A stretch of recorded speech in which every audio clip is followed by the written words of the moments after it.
time now. So just go out there, play like how he did last week, take care of the football, and use his legs. I mean, this guy is fast. This guy can throw downfield. He's the whole package. So just continue to lead this team. They're all looking for him to lead this team, and he just got to do being football. Jordan, we'll let you get back to supporting your teammates. Thank you.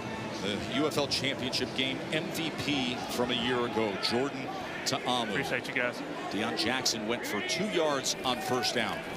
And now Jackson catches a seam. Deion Jackson with a chunk play for DC. Boy, watch all the lateral movement here. Everybody flowing that way, and Deion Jackson does a great job of reading that quickly, cutting it back. That's just an outside or inside zone. Great vision from Deion Jackson. That's when this DC team is at its best. Rushed for 218 yards against this Louisville Kings defense in Week 8. 20-yard run here for Jackson. Patiently looking and probing, and works his way to just inside the 30-yard line. It was Keaton Ellis, former Penn State defensive back, with the tackle. Number 4 is 11. Billy Yella, under. Billy Yella, under. Hey, tell him watch the screen. This is a screen here. Watch it pop, watch it pop. Here, Jamie Sharp, with the defensive coordinator for Louisville, saying, watch the screen. This is a screen here. Bean, pocket collapsing, and he is taken down that time. And that was Daniel Greziak. Boy, once again, great job on the outside of not rushing past the quarterback, but condensing the pocket into him. When you got an athletic quarterback, you don't want to open up any run lanes for him. Look at the pocket just closed down around Jason Bean. Nowhere to go with the football and nowhere to run for the quarterback with 4.5 speed. So now a 3rd and 8.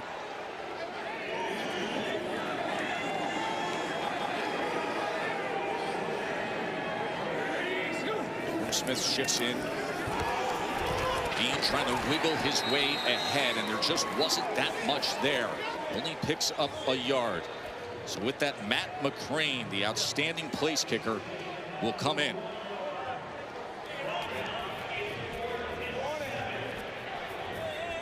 A week ago, Matt McCrane sealed the semifinal win with a 61-yard field goal in the 4th quarter. His 3rd 4-point field goal of the season. One of the great rule changes in the UFL that everybody has enjoyed.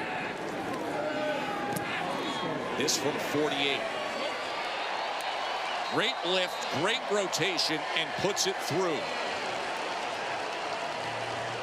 Texas, where Jason Bean and Chandler Rogers were high school teammates, to then this was the scene earlier this year with the numbers for Bean when they were together in Louisville, and obviously the success then they've had with Rogers. We had a good conversation with Chris Redmond, Louisville head coach, who said, as the season went on, we created a very good culture, and that was critical. I think that's the most important thing they did, Tess, is they cleaned up the locker room, got rid of the locker room lawyers. The guys that were going to be in were either going to buy in, and there was going to be only one way that they were going to do it. And you got to credit Chris Redmond a ton as a first-year head coach, because he had to make some tough decisions at a very difficult part, and he trusted his gut, and here he finds himself playing for a championship. 11 on deck. Who's, of course, Chris Redmond himself, a star player who was part of the Super Bowl 35 winning team with the Baltimore Ravens, but a first-year head coach making big decisions like that to shake things up. Rogers, quick pass, and that ball is loose, and they are ruling it incomplete as Isaiah Winstead was the intended target. So this is the 2nd drive for Louisville. Their first drive got into DC territory, but it stalled out, having to go for it on 4th down. And you can see DC already bringing the pressure. Bryce Thompson blitzed off the left edge there. Okay, Chandler Rogers forced You'll see him in between the snaps. Let's go, baby. Let's go.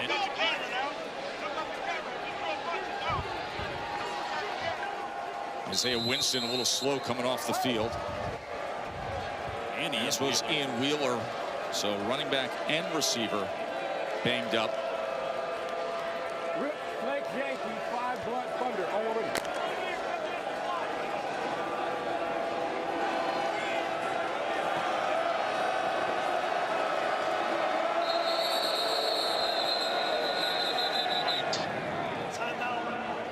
medical. Officials are going to have a medical timeout here.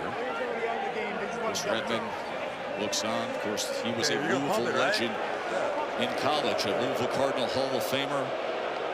Left Louisville as their all-time passing leader. Won a Unitas Award as a senior back in 1999. Son of a legendary high school football coach back in Kentucky.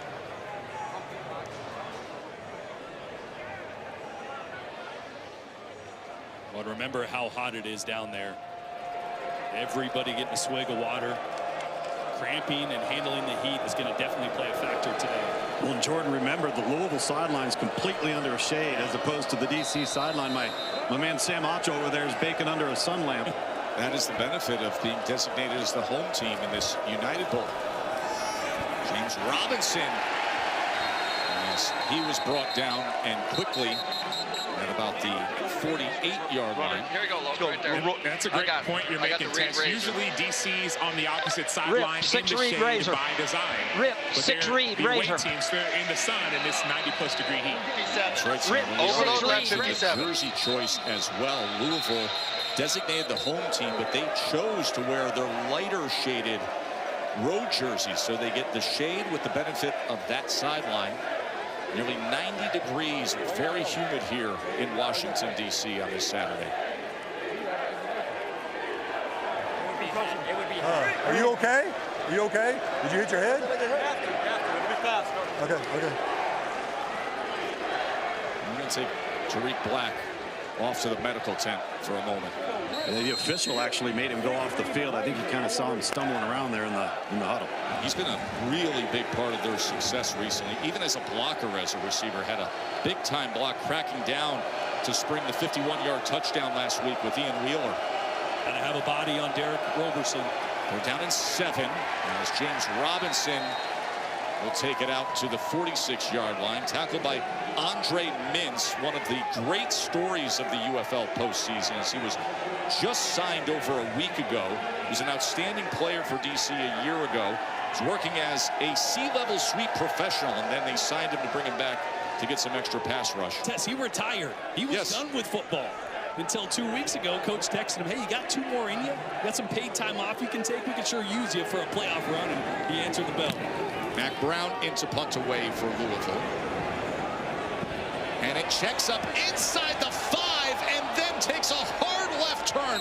What a punt by Mac Brown. As if he was steering it.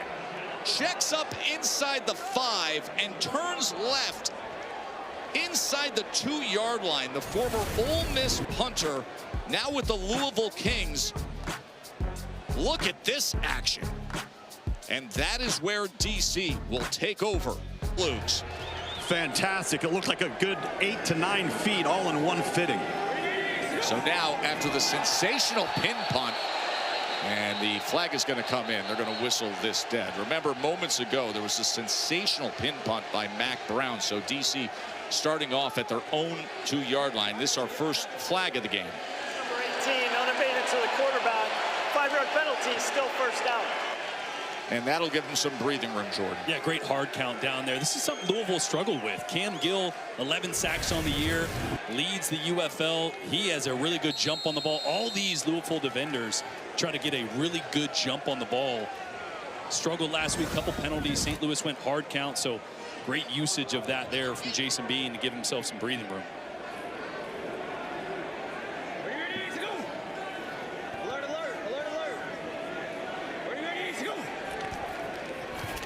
Valladay on the carry as he gets it to the 10-yard line. So it'll be 2nd and short. And neither team right now doing a great job on first down. That's why we've seen so many 3rd longs. Really imperative on this down right here. If you're Louisville, watch Jason Bean's legs. They've done a great job at containing him in the pocket so far. But these 2nd downs, when it could be run or pass, or when he's extremely dangerous with his legs. Xavier Valladay again, and here he goes. Valladay! Watch out! Ball is punched out. That's a live football bouncing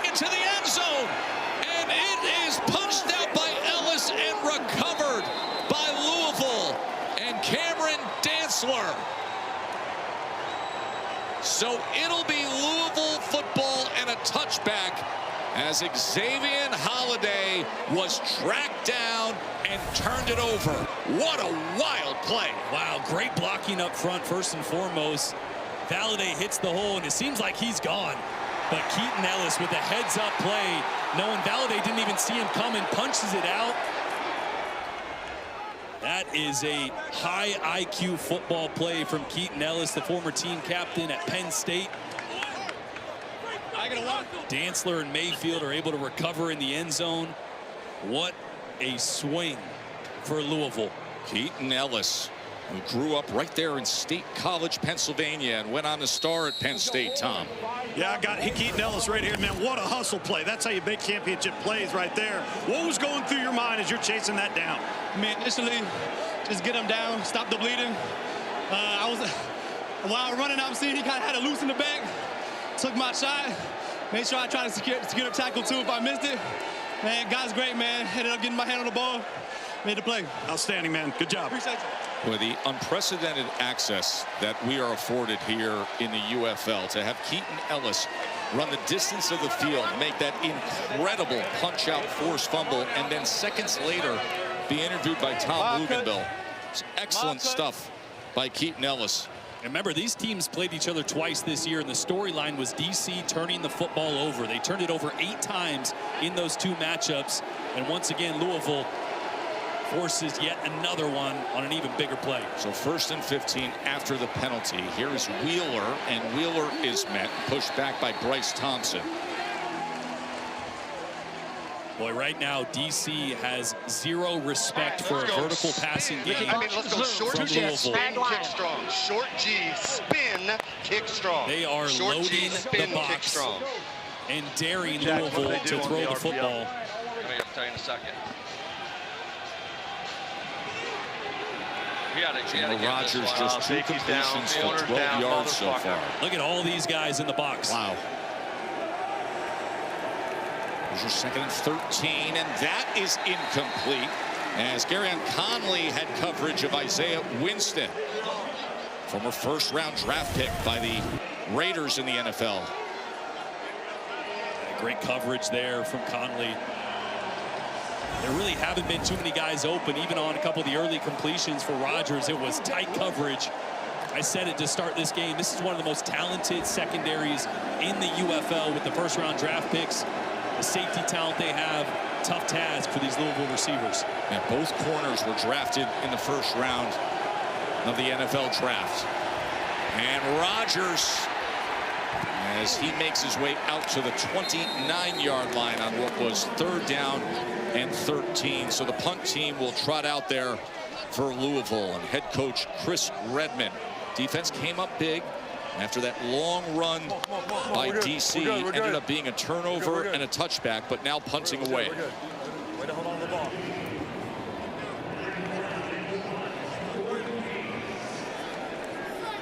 Kiki Cutie is the return man. We'll see if Mac Brown gives him a chance as he turns this sky punt over and is fielded at the 20. And Cutie muscles ahead just beyond the 30-yard line.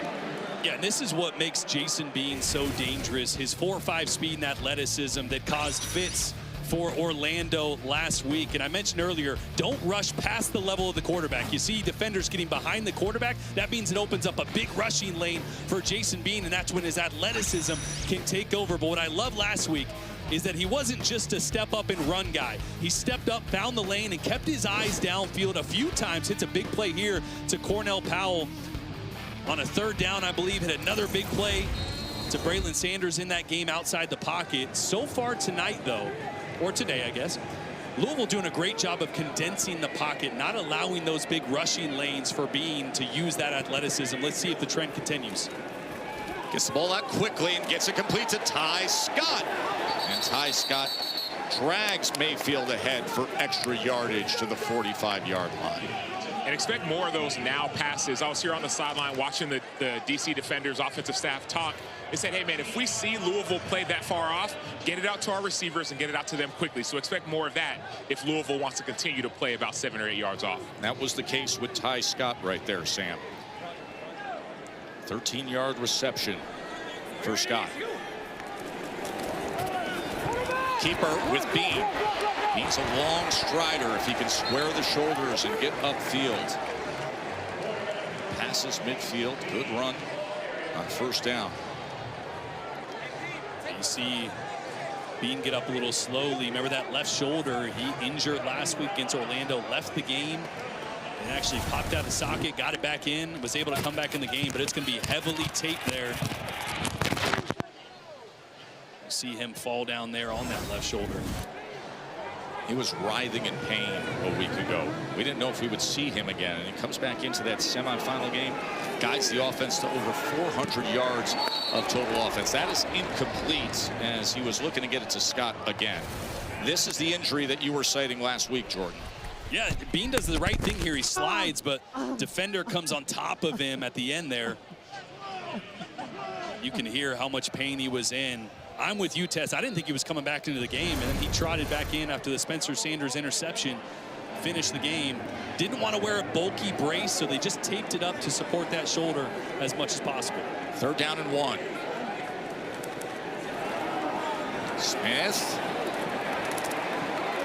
Well, he is met right near the line of scrimmage, and he is going to be short of the line to gain. It was there. It's really exciting what we've done the first year. Stay with us for a moment, Mike, as going to open up this second quarter with a 4th and 1. And this is going to be really close, and I think Deion Jackson may have been pushed back and stopped, and we have a turnover on downs here by Louisville as the defenses are really stamping themselves, Jordan. Boy, great job on the interior. Travis Bell, Josiah Brunson. Look at the penetration between the A-gaps.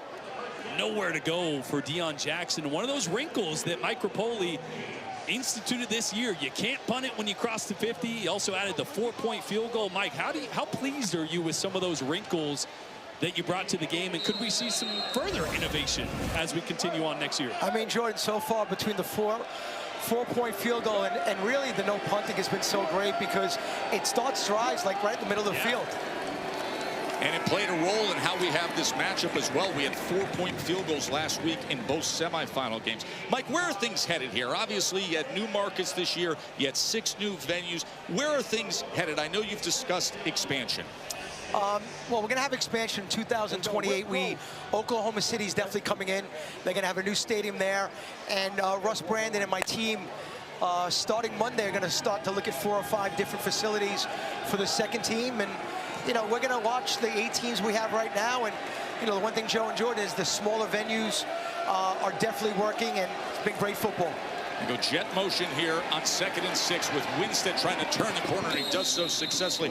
Mike, we're going to let you enjoy the game. You're going to have work to do with us later today, handing out a trophy for the United Bowl. Great to always visit with you, my friend. Thanks, guys. Appreciate what you guys do. You guys have been great. Thank you. That is Mike Rapoli, the energized co-owner of the UFL, who instituted and pushed for the rule changes that have been dynamic, the new markets, the better venues, and he's not done yet. He has been talking this week with all the interviews about future markets that he's interested in, incremental growth with TV ratings, with the relevancy and awareness of the league this year, and now this exciting United Bowl. First down for Louisville after the turnover of downs. Taking it straight ahead is James Robinson. Hey, Jordan, you were busy last night. The awards dinners in the UFL you hosted. Handed out some hardware. Jack Plummer from the Orlando Storm, the most valuable player. Cornell Powell, Sportsman of the Year. Anthony Beck, Coach of the Year. Cam Gill here on the field, Defensive Player of the Year. We had a lot of hardware and a lot of players were celebrating last night. Now, it's interesting to reflect on Anthony Beck. He did such an outstanding job. They were the best team in the league, was Orlando, all season long, the #1 seed. And then last week, playing down there in Daytona, Florida, because of a conflict with international soccer constraints, this DC team pulled off the upset.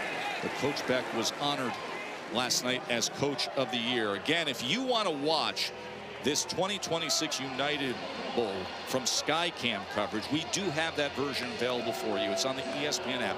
You get the same audio and access that we are giving you here on ABC, but you can go to the ESPN app and watch the entire United Bowl from that perspective of a Skycast. 3rd down and 8. Here's Rogers on 3rd and 8. They pick up the blitz up the middle. Oh, did he take a hit as he throws it downfield, and it is picked off by Kai Gray. An interception. That's what it is. Appreciate it, D-Row. You do not mess around with Derek Roberson. He dominated, by the way, last week's semifinal at Orlando. Had a 4th down sack, had 2 TFLs, had a pass breakup. And that clip we showed you went absolutely viral on social media. Here's Ty Scott. Ball is out. The ball is out. It is scooped up, and it is brought back by Guerrer. Eric Guerrer returns it for a touchdown. Boy, it's just a quick bubble throw to Ty Scott. And Mayfield on the tackle puts his helmet, I think, right on the ball. Quick, easy throw for Bean into your playmaker's hands. And look at, yep, ball. Helmet on the ball from Corey Mayfield, and Eric Guerrer closes it out for the touchdown. Turnovers have been the Achilles heel for DC in the last 2 matchups with Louisville, already 2 today. 1 for a touchdown. And the other eliminated a massive play that would have put DC into scoring position. The defenses are really the headline makers today. Tanner Brown on for the point after. Offensive line up front. Everybody else is new or in a new position. So a big loss for Louisville as they didn't get the ground game going. Mizukama on the return as he fights his way to the 25-yard line. That Louisville defense has come up big today, Jordan. Yeah, it's been back and forth. I think the original concern was not letting Jason Bean beat you with his legs, and they checked that box. The problem is DC's had some success on the ground. Xavier Valade, a massive game-changing run until Keaton Ellis comes from behind and punches it out. And then another game-changing play from this Louisville defense. Another punch out, this time Corey Mayfield. Eric Guerrer picks it up for the touchdown. Louisville defense forcing 2 turnovers. That's now 10 total turnovers in a little over 2 games against this DC offense. The trend continues. Consider what DC would have had for field position on that long Valade run, and then the massive forced fumble by Corey Mayfield that Guerrer picks up and scores with. And now here's Deion Jackson with a good run. That'll start off this drive, moving the chains.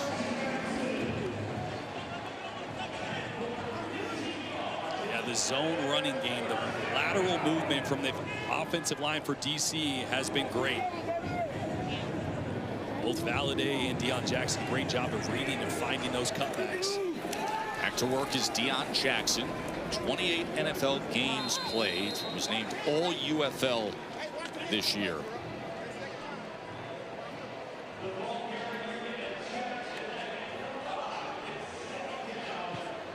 No, Jordan, we saw a little bit of this ground game last week where DC had some success versus Orlando, and we discussed you're so concerned about Bean's legs that you find yourself overcompensating and then opening up inside gaps. This is Valade.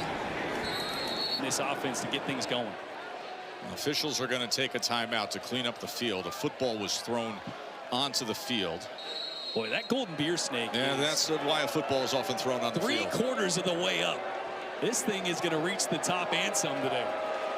You got the normal regular season beer snake, but today it is the golden beer snake, as they have replaced the clear cups with gold cups to see if they can take home some gold and win a championship in the 2026 United Bowl. Brandon Smith with the tackle on Ian Wheeler. When it is complete, it's 5,000 plus cups emptied. And they ain't small. No, as you found out recently when you chugged one. It was one of the best sections in all pro sports to be in. They just have a blast all game long. 2nd and 4. And keep it on the ground with Wheeler. And he is stacked up and tackled for a loss as Derek Roberson and the bunch get after Wheeler. And that one was all Joe Wallace. Big number 7 down there is going to take a double team. right here. Watch the penetration. They can't move him anywhere. There is nowhere to go. Joe Wallace doesn't stack up the stat sheet very much, but he has a huge impact on slowing things down up front and opening things for Derek Roberson on the edge. His 4th year with DC is Joe Wallace. He's a 300-pounder. His measurables aren't great with height, but they're great with width. 3rd and 5. And the flag comes in.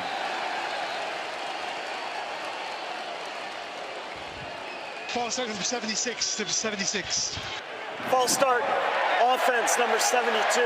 5-yard penalty, still 3rd down.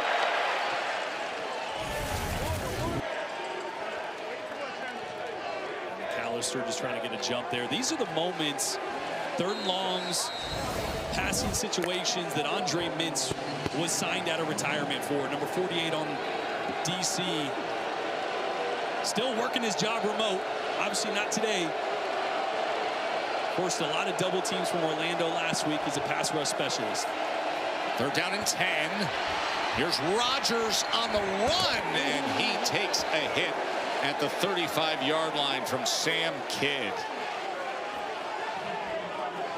We showed you what Derek Roberson did to him earlier this season. Now Sam Kidd getting a look in. Yeah, this is another big hit. A great job stepping up and escaping from Rodgers, but he's got to get down and protect himself because he gets a bit by Abram Smith. That's the kind of running we saw to him at Baylor.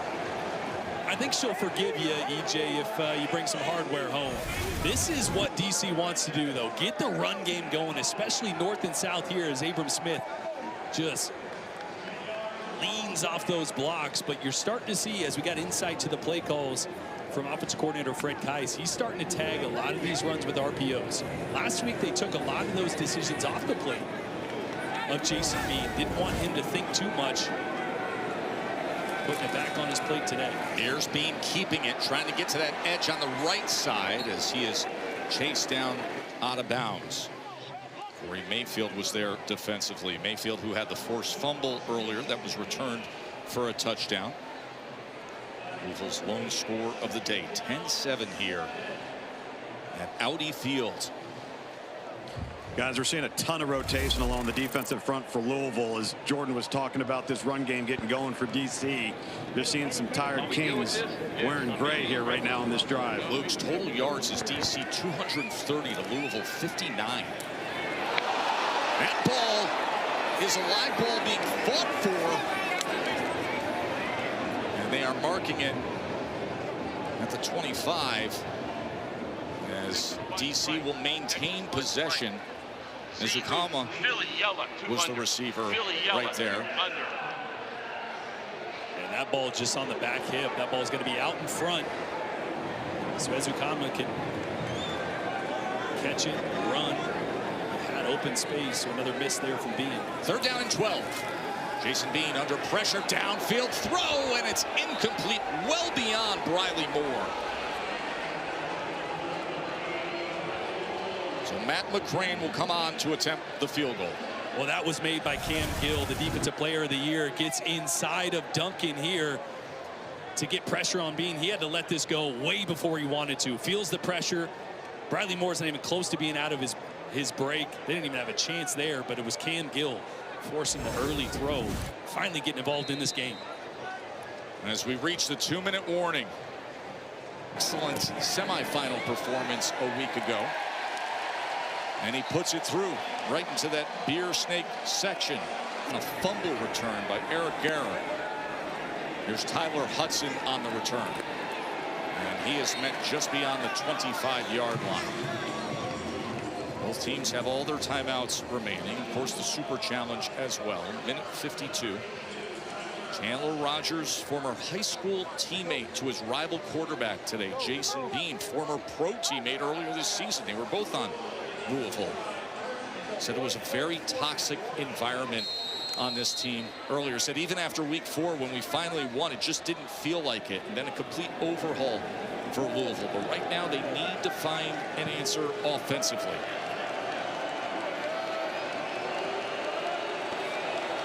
Rogers, they're looking for the screen, but not much there with Lucky Jackson. Well, again, it's going to be tough to get those screens off when you got corners 2 or 3 yards in front of the receiver. I mean, there is no room on the outside right now. DC continues to dare this Louisville team to throw the football vertically. 2nd and 7. Rodgers does go downfield, and it is picked off. That is intercepted by Kai Gray again on the return. And just before halftime, DC is going to have prime position to add to their lead.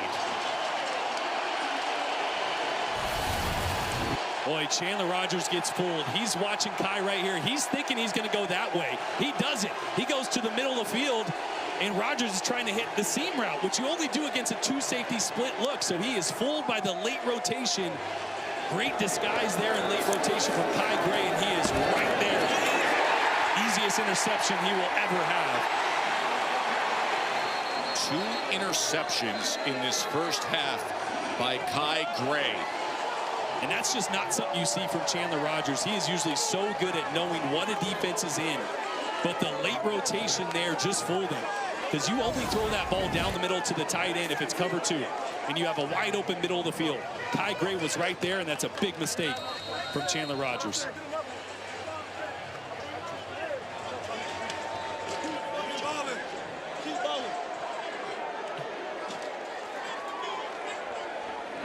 DC takes over at the 13-yard line as Jackson is backed up.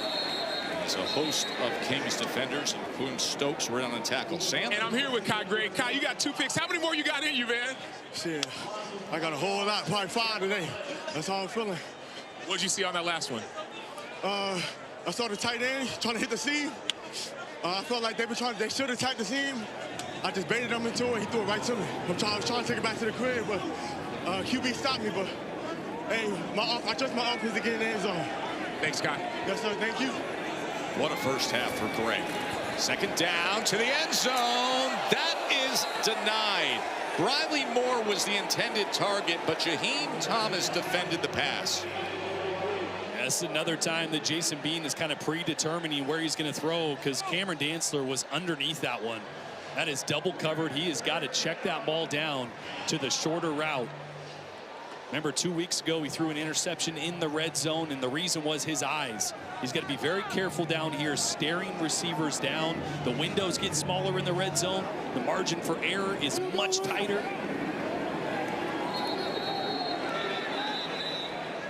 And a timeout is going to be used by DC. 37 seconds remaining in this first half. A really offensively challenged first half for Louisville. This was the interception moments ago, the 2nd of this first half by Kai Gray. Yeah, you see Rodgers working left first again, thinking it's going to be a different coverage, and Kai Gray was all over it. But you can't let the quarterback tackle you. And then how do you celebrate when you're a DC defender and you have the golden beer snake? This is after an interception. Kai Gray just takes a golden beer snake cup filled to the rim. I mean, one of the rowdiest sections in all of pro sports, and they can't get enough, and he celebrates with them. There is nothing like the UFL. He might regret that choice in a couple minutes as it just starts to get real sticky under that helmet. But man, what a way to celebrate, and he deserved it. 2nd interception of the day. There's Bean on 3rd down, utilizing the legs, but he is just tripped up by Guerrer. Guerrer, who had the fumble return touchdown earlier in this first half.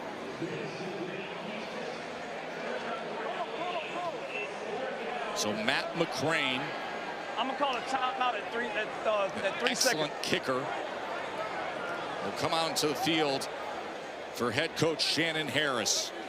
And you heard him say he's going to utilize the timeout with just a few seconds to go in this first half. 2nd charged. 30 seconds.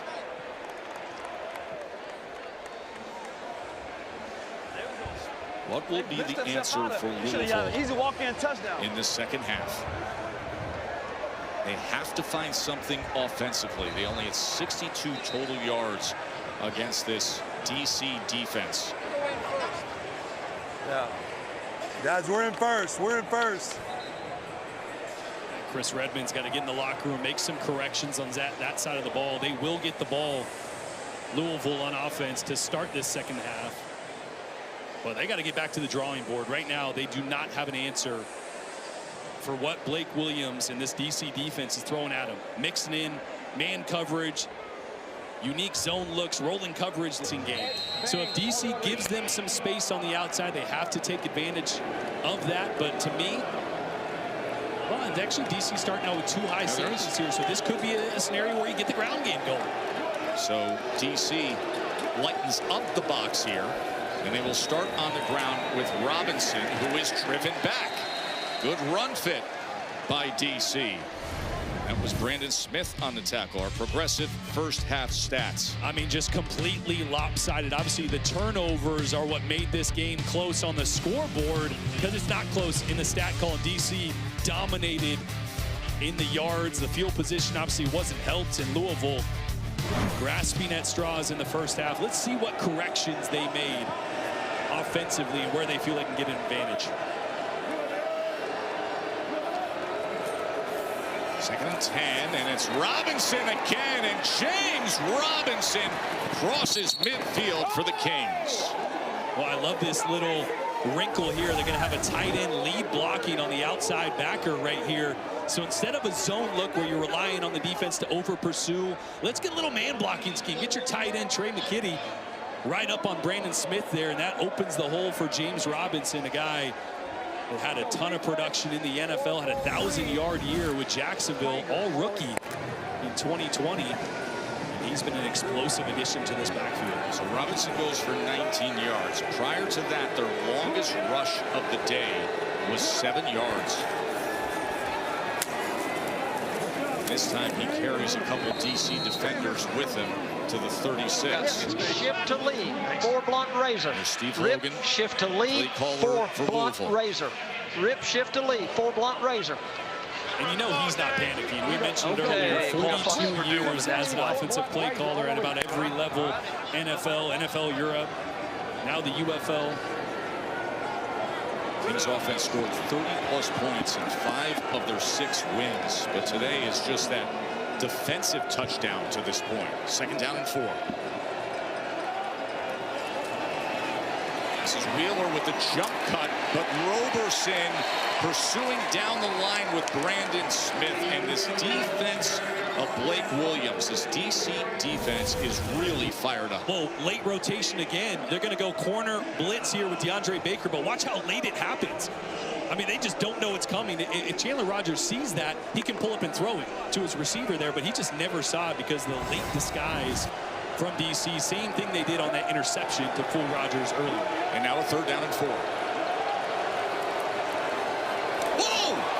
He pitches it back to Winstead, and Winstead is tackled at the 40-yard line. So they get really cute in tight space and a lot of traffic, and Sam Kidd makes the tackle. I mean, this was going to be a pitch back to Chandler Rogers eventually, but Wheeler cannot do that. You cannot lateral the ball over the top of your right tackle. That is never advised. They are so lucky that that wasn't a turnover, because again, they were trying to pitch it back to Rogers and throw the ball downfield. DC was all over it, avoiding disaster. Tanner Brown in for the long field goal attempt. This will be from 57. Plenty of leg from 57. The first kicker in pro football history to make 2 60-yarders in a single game last week. Hits. And it's not just the leg strength, it's how easy everything looks that it does. Here's Valladay on the return for DC. As the coverage unit meets him at the 29-yard line. So now just a 6-point game here in the 2026 United Bowl. All runs on that last drive for Louisville to open up the second half. Chandler Rogers' struggles were well noted, and now his former high school teammate, former pro teammate earlier this season, Jason Bean, out to lead DC. Yeah, you know, Jason Bean came into this game with probably something he wouldn't admit, but a vendetta, something he wanted to prove today to Louisville, and that's where, as a quarterback, a confident quarterback, you have to check yourself a little bit, right? Bean has had a slow start to this game, but that's okay. Just protect the football. Don't try to do too much just because you're out to prove you're better than Chandler Rogers. And Louisville should have never cut you. He's got to focus on being careful with the football, focus on smart decisions. Young Jackson, as he muscles his way to the 35. It was back on April 19th when Jason Bean was traded to D.C. and now under the play calling of Fred Kice, who we're listening to. Flex left, queen. Flex left, queen. Yeah. Lady. Another run play here. It's so impressive how Fred Kice adapted this offense after Jordan Ta'amu. They were a vertical passing game, throw the football deep kind of offense. Now they're a ground and pound. And he's going to keep it. Bean is going to pull it and pursued down the line and met that time by Jalen Allen, who was a former all-conference player at Memphis, was a former walk-on who became an all-conference player for the Memphis Tigers. Guy that was in preseason with the Niners last year. You see Jordan Ta'amu there. I just mentioned how different this offense looks under Jason Bean. What they excel at running the football was much different than who they were under Jordan Ta'amu, and that is a credit to Fred Kice and his brilliance and the ability to adapt this game plan around whatever quarterback he has and what they do best. They're down and 2. Rain right in his face, and he throws it away as he was being brought down to the ground by Keaton Ellis. Jason Bean is still down on the turf here.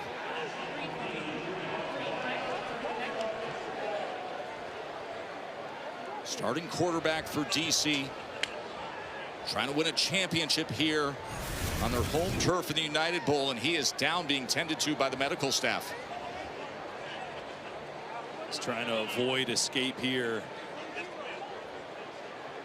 Kind of gets thrown down on that shoulder. Remember that left shoulder. He left the game last week. He was in extreme pain. You see him reaching for that left shoulder. He was in extreme pain a week ago in that semifinal win on the road against Orlando. And he willed himself, a gritty effort to get out of the medical tent and get back out onto the field. And now E.J. Perry is warming up.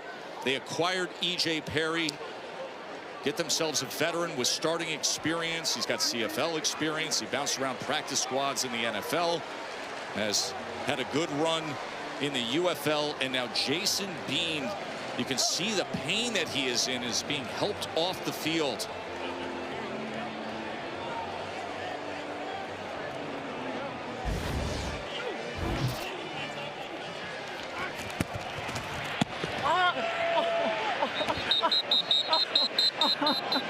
It's that same left shoulder. You can hear the pain that Jason Bean is in. He came into this game not 100%. And the ramifications of that, as we just mentioned, E.J. Perry was signed just 2 weeks ago. He will be the guy if Jason Bean cannot come back into this game, as that's what it looks like, at least right now. It's going to come down to this DC defense. Second DC, 3 and out. Lucky Jackson with the fair catch. Major League Baseball takes over ABC tomorrow afternoon. Chicago Cubs meet up with the San Francisco Giants at 3 Easterns. The first regular season game on ABC in 5 years. Should be a fun one. We invite you to watch that. MLB on ABC. So things have changed here. Jason Bean, the starting quarterback for DC, in the medical tent right now as they helped him off the field. And Chandler Rogers, his former pro teammate, his former high school teammate, now out on the field for Louisville, trying to get back into this thing, trailing by 6, fighting for a championship here in the United Bowl. Going to loft it up downfield, and Black makes a great, they're saying incomplete. Tariq Black had it for a moment until he hit the ground, and then the ball came loose as Conley was there with coverage. That is unbelievable effort by Tariq Black here on the sideline. Connolly was all over him. Just out of bounds. Great effort by Chandler Rogers just to get rid of that one as he had Dennis Johnson in his face. Yeah, Jordan, they didn't block the defensive tackle. That should have never happened in the backfield. He should have had a clean shot, but I like that call. Keep pushing it downfield. 2nd and 10. Robinson. Just a couple of yards there. So 3rd down for Louisville. And I know Steve Logan, the play caller, is not a guy that designs Lee, plays to get the ball to certain players. That's not his offensive style. But your best receiver, Lee, 77, Isaiah Winstead, sword. does not have a reception yet today. Big 6'3", 215-pound slot body. You got to find a way to get him the ball. He's going to be on Bryce Thompson. And it looks like some type of zone coverage here to the left of Chandler Rogers. Right there.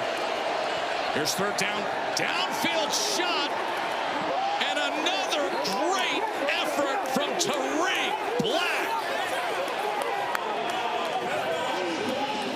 Oh, well, DC shows zone, rolls late to man coverage, and Tariq Black just blew right by DeAndre Baker.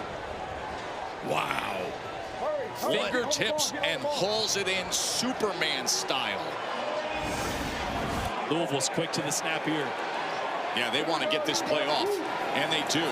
Here's Rogers on 1st down after the 40-yard reception by Tariq Black, and it's a good run by Chandler Rogers. So Tariq Black, who has been coming on really well lately. We talked to Chandler Rogers the other day. He was quick to say, this is the player making a huge impact. Sam.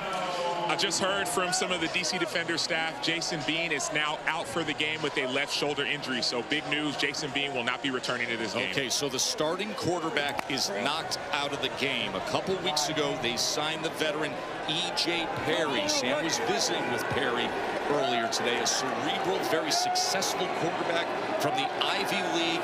He will have to take it home for a championship. Downfield, and that was nearly intercepted by Gray. It would have been his 3rd of the game.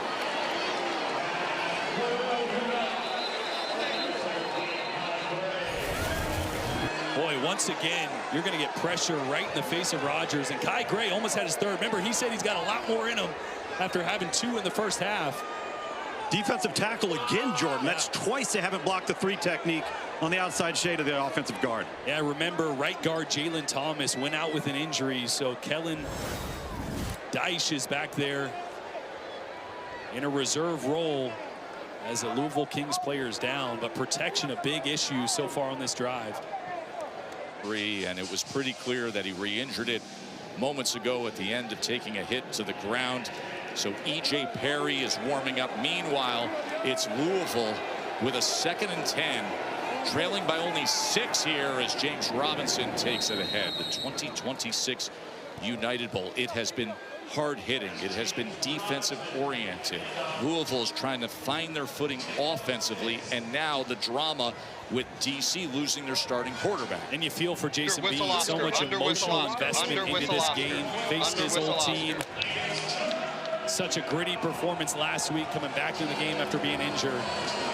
Now can this DC defense rally around that and come up with a stop here as Louisville's finally finding some life on offense. 3rd and 4, he had a stretch to get the ball to James Robinson, who takes a big hit after a gain of just 2. It was Brandon Smith, the former Penn State linebacker, who has been coming on strong with that run fit.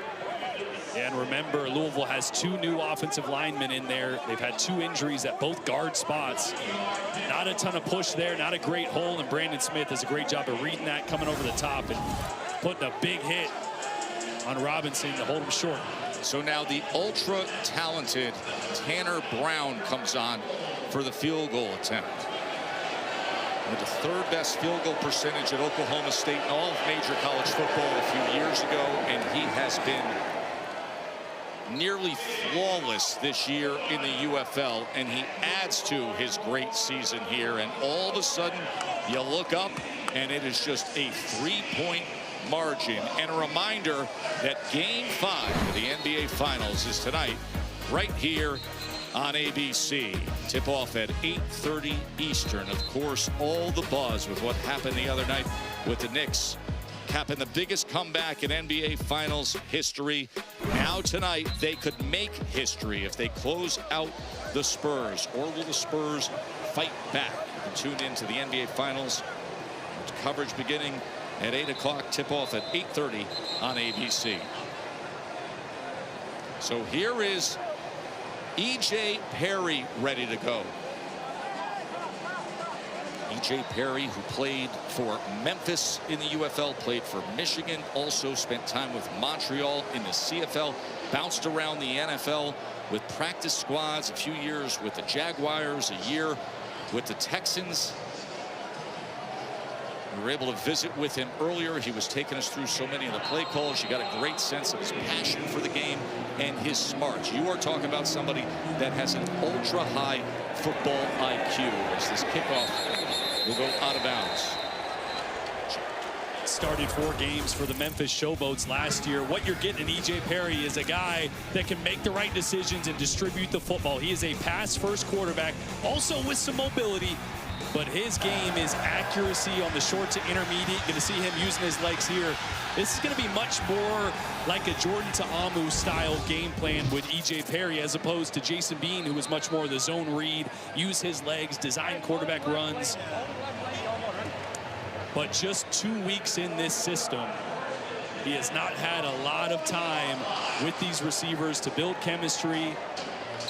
But then again, DC has ran for over 200 yards so far today. So if Louisville can't stop that, it won't matter what E.J. Perry does. He'll keep handing the ball off.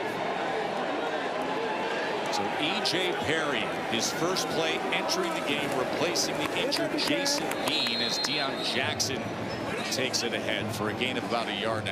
And E.J. Perry wasn't on a UFL team all year. It's not like, you know, he's been playing and practicing every week. I asked him, what were you doing last week on the field when we saw him?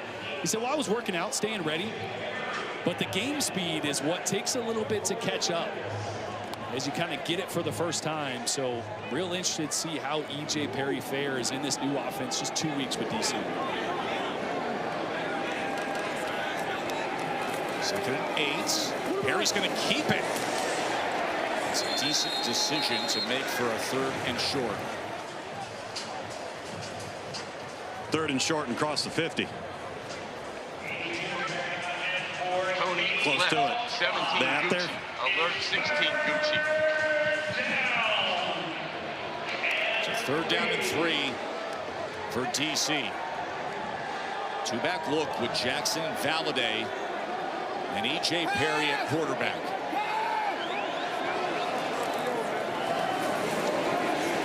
Perry trying to muscle his way ahead to midfield where he should have the first down. This is exactly what you described in terms of the skill set that he brings.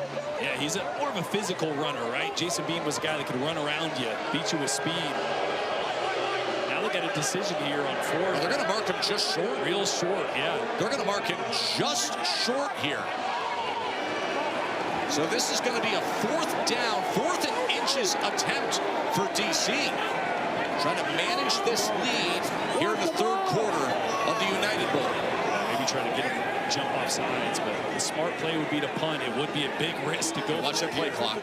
Yep. And there it is. Hey, we're chain. So they will take the penalty and punt away. You see head coach Shannon Harris a year ago, just before the season started, there was a shift, an opportunity. He was named the interim head coach. He led the defenders to the UFL championship. A year later, mid-season, he loses his star quarterback, Jordan Ta'amu. They struggle down the stretch, losing 4 straight, still make the playoffs, and then he says, let's reset. They win the semifinal game, and now he loses his starting quarterback again, Jason Bean. So he turns things over to a guy in E.J. Perry who was just signed 2 weeks ago.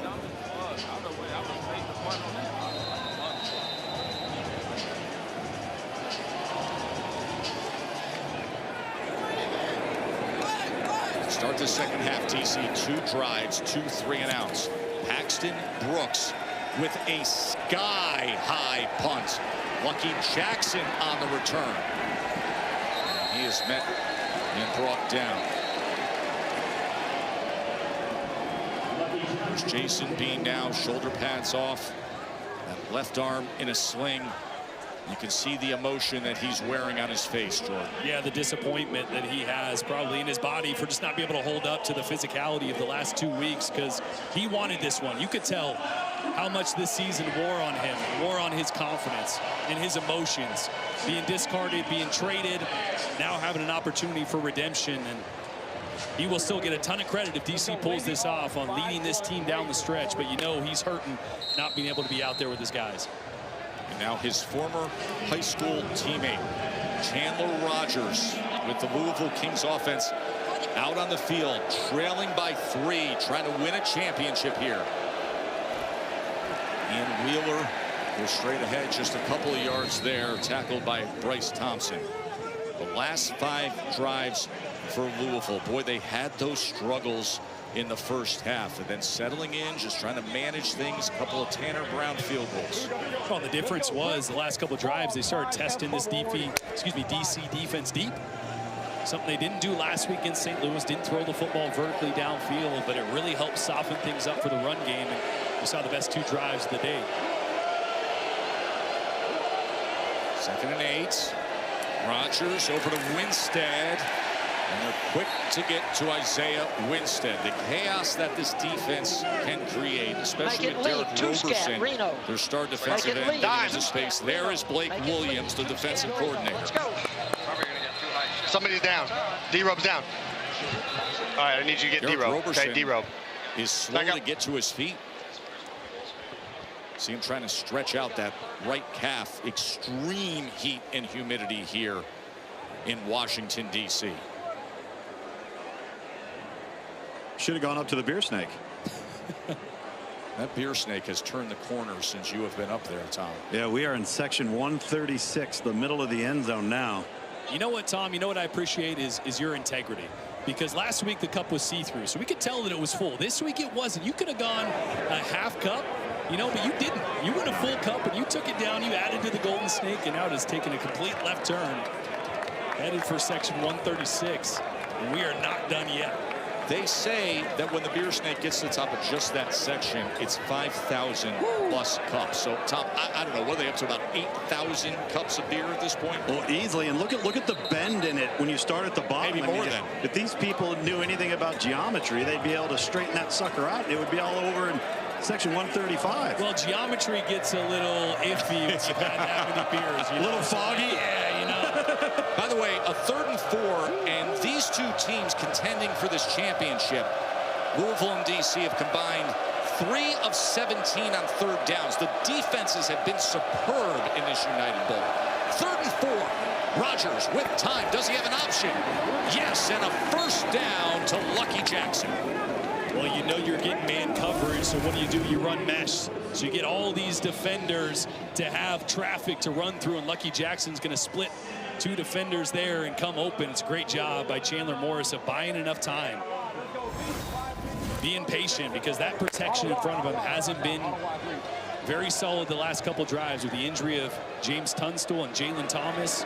2 starters out. They're going to need to keep getting the ball out quickly. You see a lot of finger pointing over at Louisville's side as the flag rings in. 5-yard penalty, still 1st down. And that'll back him up 5. That's right tackle, Juwan Bushell-Beatty.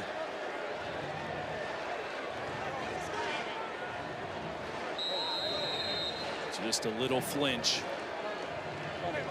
Yeah, we're good.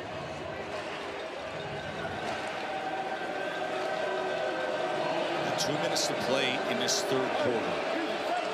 Louisville chipping away, now trailing by just 3. Wheeler going to test that left side, and Wheeler does a nice job of finding that seam and getting the shoulders upfield. 10. Let's go. Roy Flex, Yankee, 5 read snag. Roy Flex, Yankee. Continue to lean in on that. Do you like any screens here? Yeah. Hey, you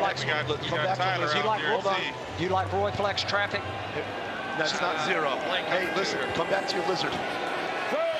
Give me the call. After that 19-yard run, 1st down, Rogers, here they go again. And this time, It is Prather, tackled by Sam Kidd. Final seconds here of the third quarter, and all of a sudden things look very different, don't they? As Chandler Rogers, the run game, Louisville steadying into this a little bit, drawing back in. Meanwhile, the drama on the other side with DC as their starting quarterback has been knocked out of the game. Here we go. Jason Bean out of the game. A fiercely contested 2026 United Bowl. Who will be crowned the champion of the third year of the UFL? We head to the fourth. Chandler Rogers, after so many struggles in that first half through the 2 interceptions, now can he lead his team back to a championship? Wheeler, look at him go! Ian Wheeler, touchdown Kings!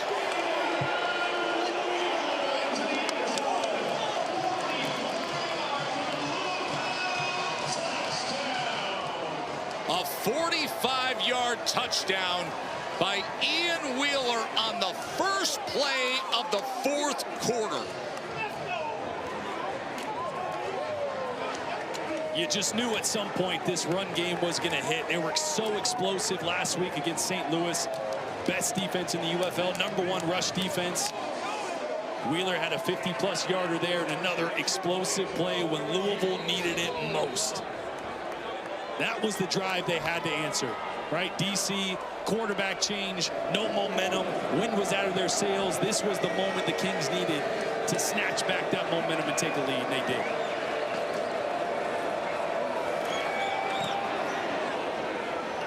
Flag is down as Tanner Brown puts in the extra point. What a moment by Ian Wheeler. Extra point is good after the penalty. Boy, so this play was made. They're going to get a blitz backside, which means these linebackers can now play heavier over the top, and that's exactly what Wheeler sees, and he cuts right back inside of him. So because of the blitz, the linebackers play more heavy over the top, and then nobody there when Wheeler finds the seam, and you're not catching 33. Just the perfectly timed play against the blitz that was coming. Rogers even got a little piece of Bryce Thompson to make sure. Come on. Go, baby! Go! Yes! Yes! Yes! Yeah, baby! The first-year head coach, Luke's. Yeah, Tess, I'm sitting here with the man of the hour. Listen, they tell you to get one cut and get downhill. You did that. What did your vision see? A lane. I'm going to say they cut off the three-technical of the nose, and I saw a lane. I was one-on-one with the safety with 20 yards of space. I see you dabbing up this offensive line. The momentum has shifted over to this sideline. What's been the difference? We locked in. We were beating ourselves in the first half, and now we're just doing everything we're supposed to do. Nice job, man. Appreciate it. Ezukama on the return. And Ezukama with a good return as he spins out past the 35 and still drives ahead beyond the 40-yard line. So he mentions the difference between first half and second half. In the first half, Louisville had 61 total yards. In the second half to this point, and that's after one play of the fourth quarter, 172 total yards. Yeah, I think this heat is really starting to affect really both defenses, but you saw it there. Derek Roberson came out for a play cramping. He goes back in. Well, now Valladay is down. Valladay is down, yeah. One of the really top running backs for DC, but it is scorching hot under a blistering sun. The difference between and Ian Wheeler and now E.J. Perry, who they signed just 2 weeks ago, is forced into action as starting quarterback Jason Bean was knocked out. Perry's going to take a shot and connects to Cornell Powell.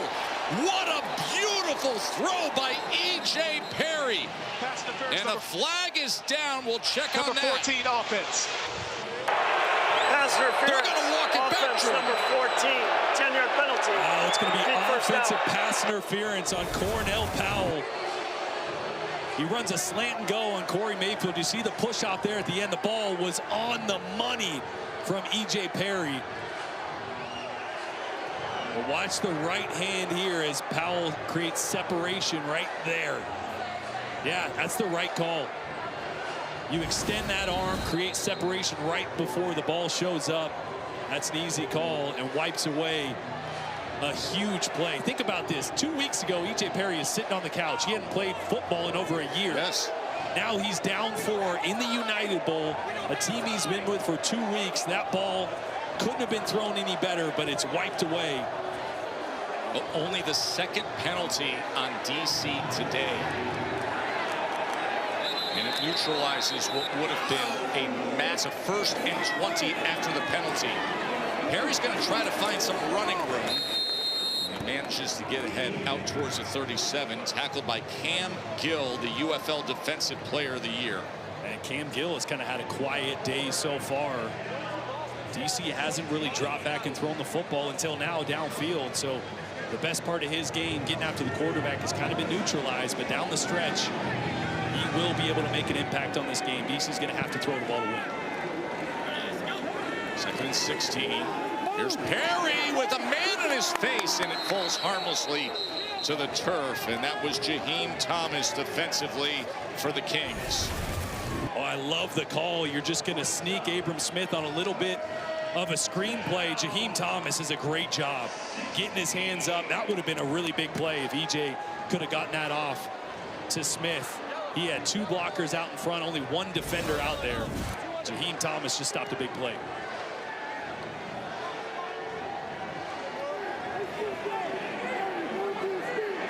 They got a 3rd down. How much do you trust your quarterback with Cam Gill, Defensive Player of the Year?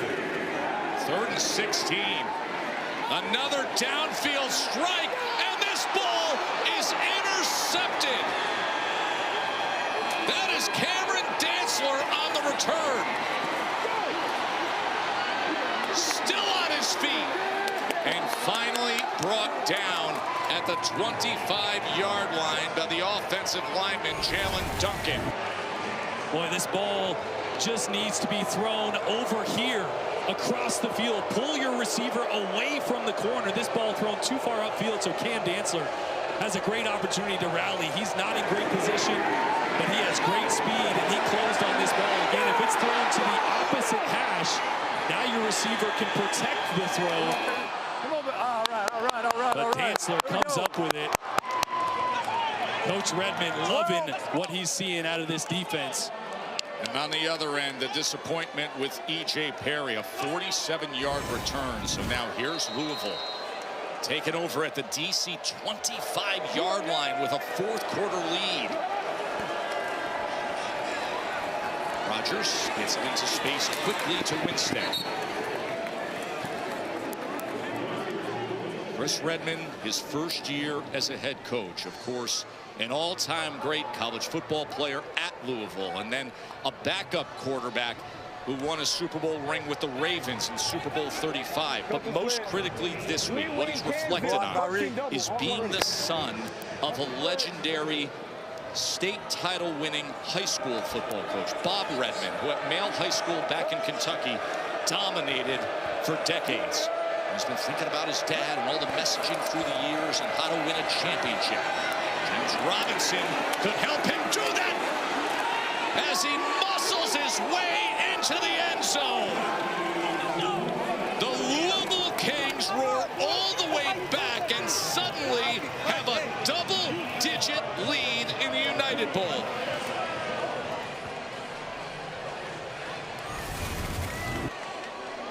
Boy, watch Brandon Smith right here. This looks like a tired linebacker. He is normally so quick to the football. One move on him, break a tackle, finish that for a touchdown. We've said it a few times. DC is in the heat while Louisville is in the shade. And this defense just looks tired in the 2nd half compared to Louisville right now.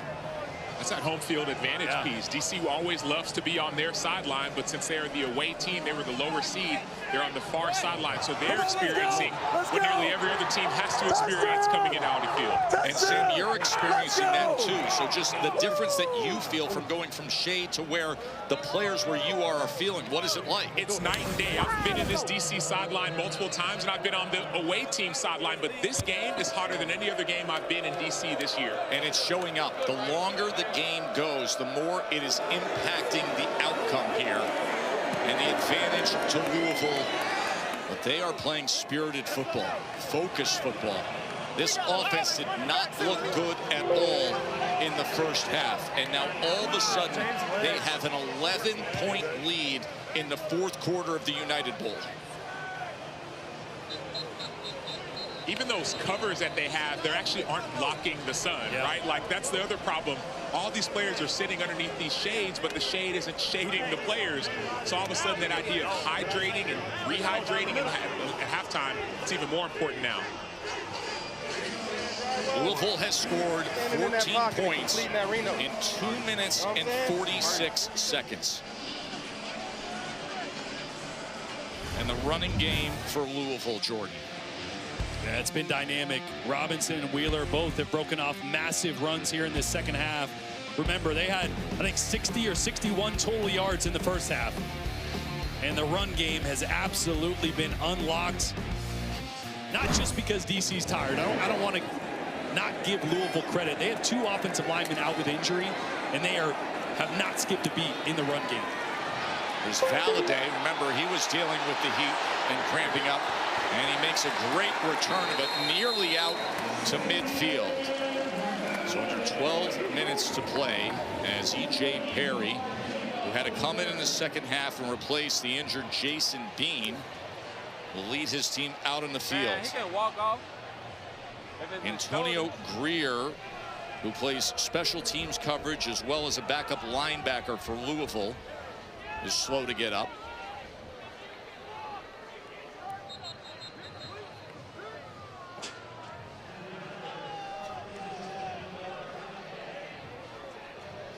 The third year of the UFL. The Birmingham Stallions won the championship a couple of years ago. Last year was these DC defenders with Jordan Ta'amu at quarterback, putting up 58 points to win the championship. And now it's Louisville. New franchise. It's been energized by Chris Redman and their fan base with an 11-point lead, trying to bring a championship home to Kentucky. Deion Jackson with a good run, but a flag does come in near the line of scrimmage. Holding. Yeah, they're going to get a Offense, hold. number 68, 10-yard penalty, first down. Stephen Lasoya. Deion Jackson took a big hit on that at the end of that run as well, as he walks to the sideline and Xavier Valladay comes in. That's the thing. If you're DC and Fred Keiss is the play caller, you don't have to start to panic just yet. There are a lot of ways to get back in the game in the UFL with the unique rules. You can go for 1, 2, or 3 after a touchdown. You can retain possession by going for it on a 4th and 12 from your own 28. So you can still lean into the run game. Don't feel like you got to start throwing the football downfield every play. But it's got to get started here. Look at a scoreboard in the UFL in the fourth quarter. It can be deceiving.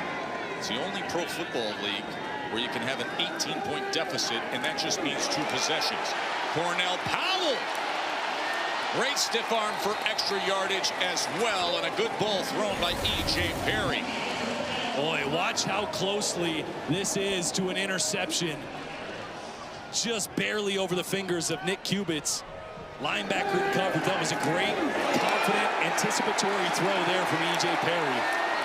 Coming back after the interception.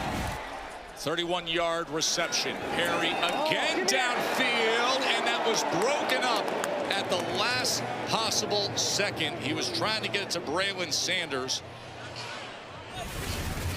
Well, it's the right decision. He's trying to fit it into the honey hole here in cover 2.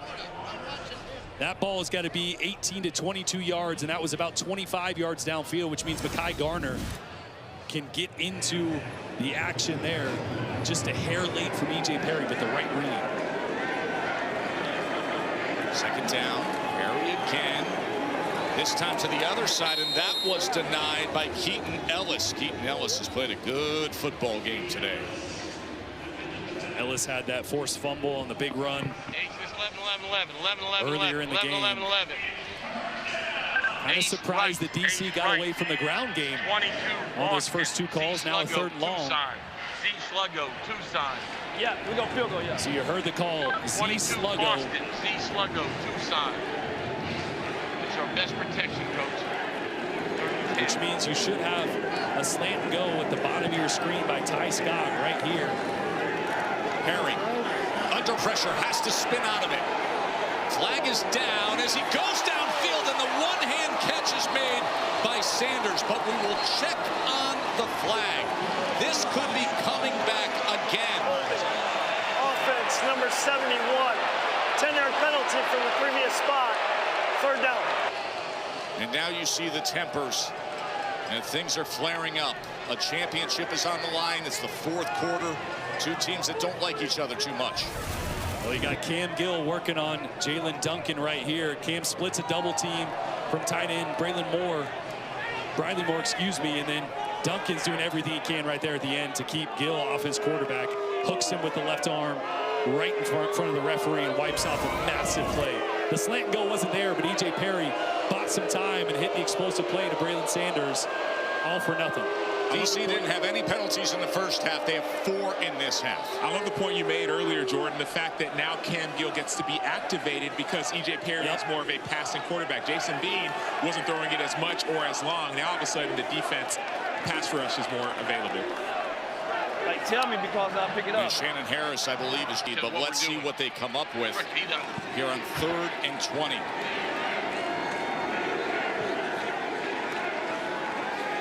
Perry getting it out to Powell, and Powell tries to reverse field. Actually lost yardage here.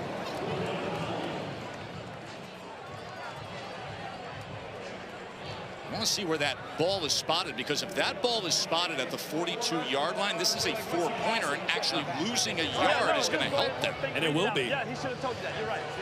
I think it's right about the 42.5, 3-yard line or so. Yes, this should be a 4-point field goal. Yes, it is. DC doesn't have the right personnel on the field. So a 4-point attempt, and they have to run somebody out late. They got no time. Ooh. So this is interesting because of the new rule in the UFL this year. The spot of that ball, all of a sudden, it gives an opportunity for them to make this a 7-point game. And Matt McCrane, who last week in the 4th quarter, the semifinal game, hit a 61-yarder. He had a 4-point field goal just last week in the postseason. And now you think about it, you're down 11, 4 points, as you said, would get you back to 7, but they also just wasted 2 timeouts on what I think is a bad challenge on a super challenge that you probably shouldn't have done. I just wanted them now to. you got to waste can we the call timeout the because game your the same personnel way is both not ready. sides? They've been doing a lot of holding to get out there and kick a They've been field doing goal. a lot of hands to the face as well. And by the way, it I'm was just saying, Matt McCrane, guys told us who he's back going on to let us March play. 28th made history by successfully converting the first ever 4-point field goal. And now here is Matt McCrane again with the United Bowl on the line, trying to hit a 4-point field goal to make this a 7-point game. And he has attempted a 67-yarder this year, so he's got plenty of leg. A couple weeks ago, we saw him pull it twice, missing left on these longer attempts. Distance shouldn't be an issue. Matt McCrane for 4. A 60-yarder. And he puts it through. His 4th 4-pointer of the season. The new rule is dynamic. And there are big leg kickers throughout the league. You got 2 of them today. And because of that, now it's just a 7-point game. The United quarterback matchup with Chandler Rogers against Jason Bean. Now Jason Bean out of the game. Chandler Rogers has a chance to cement his spring league legacy in his own right. This is his first ever opportunity in pro football. He played at 5 different colleges, had a lot of success at the collegiate level, but never got a minicamp invite, never got a rookie OTA invite, never got a camp invite. He is fighting for his first opportunity to not just prove a lot of people in the UFL wrong that had him as a backup starting the season, but a lot of people in the NFL that never even gave him an opportunity. He's got a chance here in the 4th quarter. You mentioned that he played at 5 different schools, 5 different stops in college football. Ian Wheeler takes it ahead. One of those stops was Cal. He was the backup to Fernando Mendoza when he was at Cal. So opportunities are cherished by him. Then he comes to Louisville for a pro opportunity, and he ends up earlier this season sitting behind his old high school teammate Jason Bean. So he says, finally, I believe I should have gotten an NFL opportunity, but I have one here in the UFL to win a championship. Could he be 8.5 minutes away from doing that?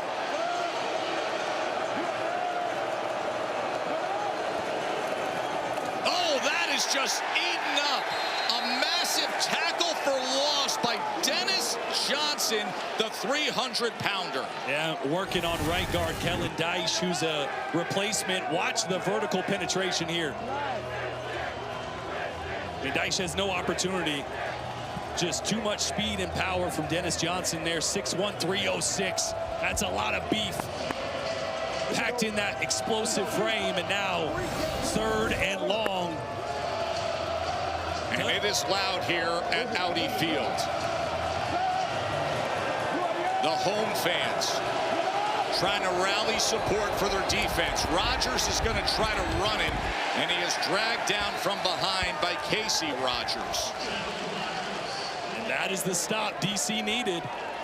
This defense forced multiple turnovers in the first half. They've looked a little tired, a little unmotivated here in the second half, but all they need is one stop, and now they're going to give their offense an opportunity to tie this game back up. Mac Brown on to punt away.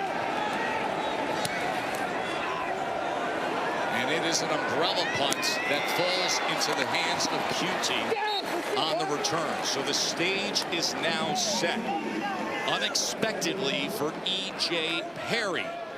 Jason Bean was the starter.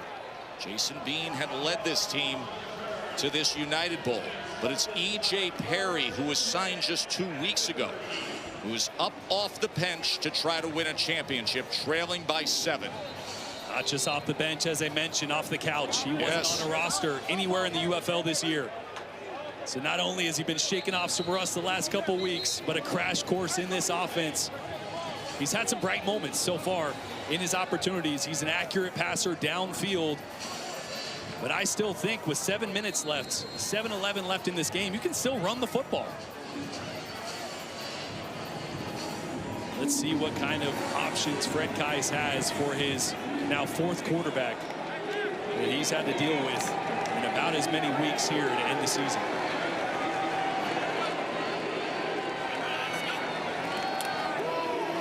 Perry's gonna keep it himself. And it's a very good decision as he runs for 11 yards and a first down.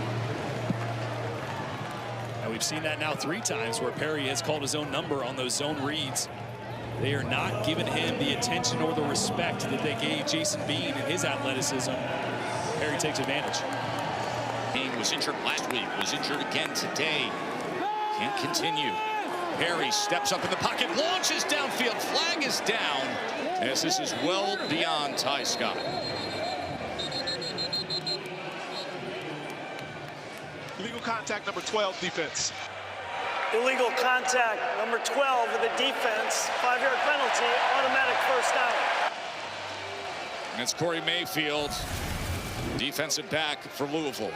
Yeah, they're about 10 or 12 yards downfield there, and Mayfield's going to get physical with Ty Scott at the top of his post route there. I think how smart EJ just throwing that. I think he saw that contact downfield, so let it rip, and got the flag. Perry quickly getting it out to Cornell Powell. Now EJ Perry is starting to find a rhythm, Jordan. Yeah, he's making good decisions in the RPO game. Once again, handing it off there, he throws it. A couple plays ago, called his own number in the RPO game. In a really good rhythm here. 6 minutes left in the 4th quarter. No timeouts for DC, but a lot of time to work with.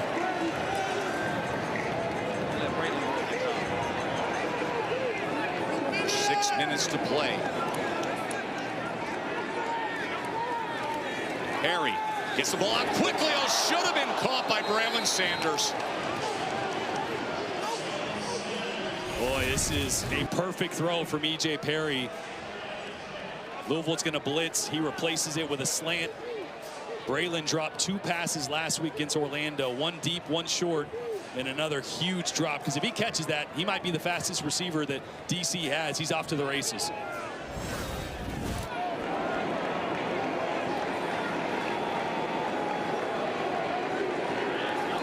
Second down. Again, quickly to the outside. This is QT. Third and a couple of yards. DC has used their timeouts. DC has used their super challenge. As that sun continues to scorch that defender's sideline. They've been dealing with cramping and issues with the extreme heat all afternoon. E.J. Perry, who was just home in Nashville with his wife Charlie just a few weeks ago, now signed and trying to bring home a championship. Perry, as he goes up and over to earn the first down. Good athlete, and you can see how pumped up he is. And this crowd reacts to Perry. That'll get the beer snake going. Once again, EJ reads the defensive end, keeps it, goes airborne, putting his body on the line, getting over Jaheim Thomas there for Louisville. There was that moment earlier in this broadcast where he was with Sam, and he was starting to do some play-by-play. I just love football. You can tell by the way he plays. As he gets it to Valade on the outside, just go for about 2 yards there. They say the ball is out. Louisville claims the ball is out. The officials are saying otherwise.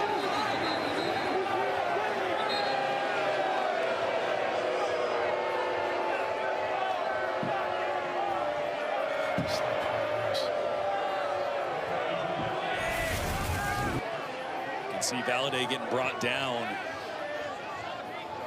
No, they would rule forward progress there. But I also, listen, Louisville does have the super challenge. I also think that right leg, the calf was down too, though. I think that's the right call on the field. So it's a 2nd and 8. Clock is ticking now. Coming up on 3.5 minutes to play. And we are going to get an official's timeout. First charge of the half. Louisville is going to utilize the timeout. Yeah, maybe an opportunity for them to get another look at that one to see if indeed they should challenge it. I think that's probably what Chris Redmond's talking with his staff about right now. They can't do it. Was there a whistle or not a whistle? Did you hear a whistle? Did you hear a whistle? They're trying to discuss whether there was a whistle, guys, and whether or not he wants to throw that challenge flag. He hit his chest and he was blinding his stomach. No, because he rolled forward progress. That's right.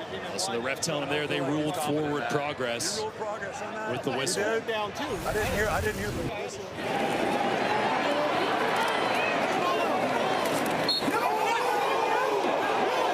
Yeah, there was a whistle there for forward progress. Quick whistle. You still can't stand over the ball. Couldn't challenge that one, even if he wanted to. Over the ball.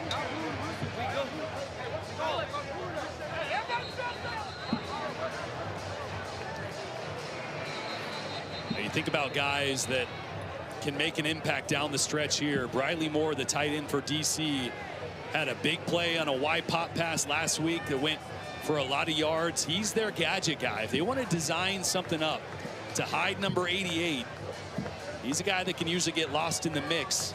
For how much DC has been pushing vertical with their outside receivers, Briley Moore might get an opportunity here at some point as they try to close the gap here and tie this thing up. He doesn't have a catch today. Yeah.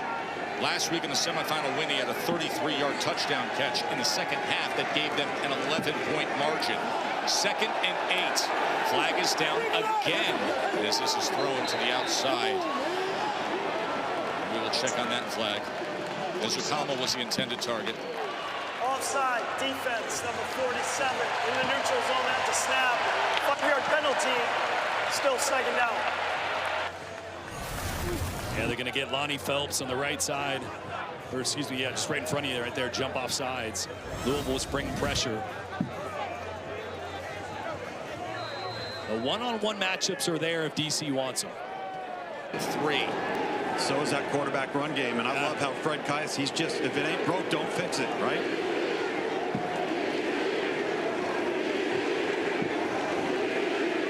2nd and 3. Perry steps up in the pocket. He's going to run it. E.J. Perry's going to have the first down and more as he works his way down to the 11-yard line, finally tackled by Thomas. And how about this story now with E.J. Perry in the second half? And the third time he's picked up a first down with his legs. I love it there. They motion. There's only 5 defenders in the box. That's a quick read. E.J. looks. If he likes his first read, great. If not, take off and run. He's 3 for 4 for 20 yards on this drive. 15-yard run. And now Deion Jackson takes it ahead on first down. Under 2.5 minutes to play. Louisville surged all the way back. Had the lead that they took and then added to early in the fourth quarter. E.J. Perry forced into action with the injury. And now he runs the ball here on 2nd and 8.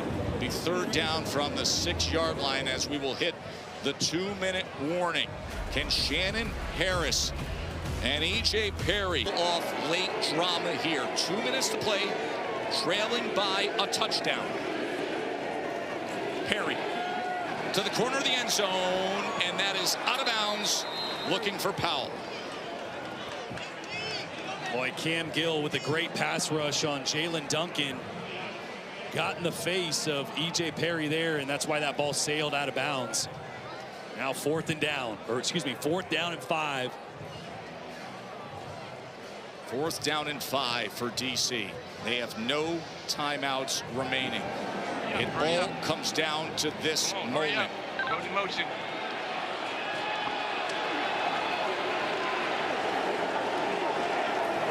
Fourth and 5. Perry incomplete. It is incomplete.